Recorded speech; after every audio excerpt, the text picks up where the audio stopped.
Diatonic intervals are intervals that can be found within a key. Let's go interval hunting. Using the C major scale as our key, our map of pitch space, let's compare Do to each note in the scale. We will move both upwards and downwards from Do. This will demonstrate all of the diatonic intervals, or intervals that can be found in a key. While we are learning to name the intervals in their diatonic context, knowing the number of semitones in each interval will not only help us to double-check our work, but will also serve as our reference when we examine intervals in a 20th century or atonal context. You can think of semitones as the marks on our ruler for measuring our vertical line of pitch space. First, consider Do, scale degree 1, compared to itself.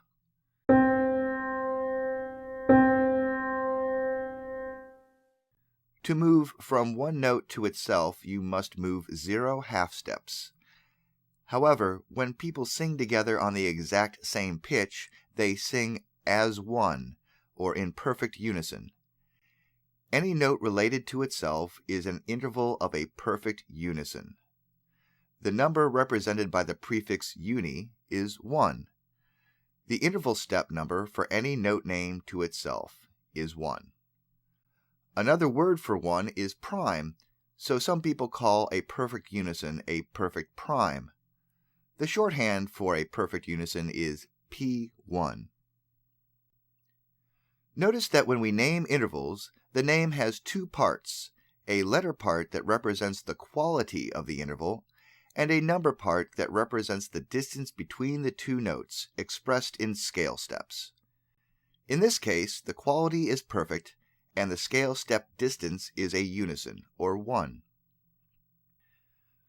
The reason for needing to add the quality word will be evident as you learn the interval of a second. Next, we can move by step in either direction, from Do up to scale degree 2, Re,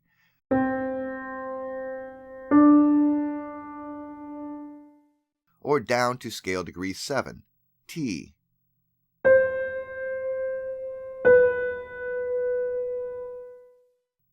Since a note moving to itself is a perfect unison, a note moving a step to its neighbor moves the interval of a second. Notice, however, that the 2 seconds differ in their actual distance in pitch space. Do up to Re is 2 half steps wide, a whole tone, whereas Do down to Ti is only 1 half step wide, a semitone. Since major is Latin for big, the larger second is of course labeled the major second. The smaller second is labeled the minor second, minor being Latin for little. Major seconds are always 2 half steps wide. Minor seconds are always 1 half step wide. Seconds are always adjacent notes, one note on a line, the other on an adjacent space. You already know all of the diatonic seconds because you already know the patterns of whole steps and half steps that create the major scale. The next largest interval can be found by skipping over the notes adjacent to the tonic to get to the mediant and the submediant. Notice that the interval from Do up to Mi is 4 semitones wide,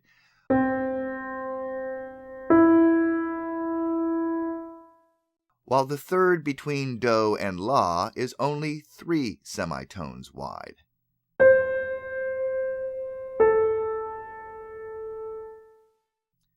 The larger third is of course labeled the major third, and the smaller third is labeled the minor third. Just like you know that a minor second is 1 half step and a major second is 2 half steps, you should know that a minor third is 3 half steps and a major third is 4 half steps. We can now look at all of the thirds that we can find in the key of C major. The third between Do and Mi is a major third. Re to Fa is a minor third. Mi to sol is also a minor third. Fa up to La is a major third, as is Sol up to Ti, also a major third. La up to Do is a minor third, and Ti up to Re is also a minor third.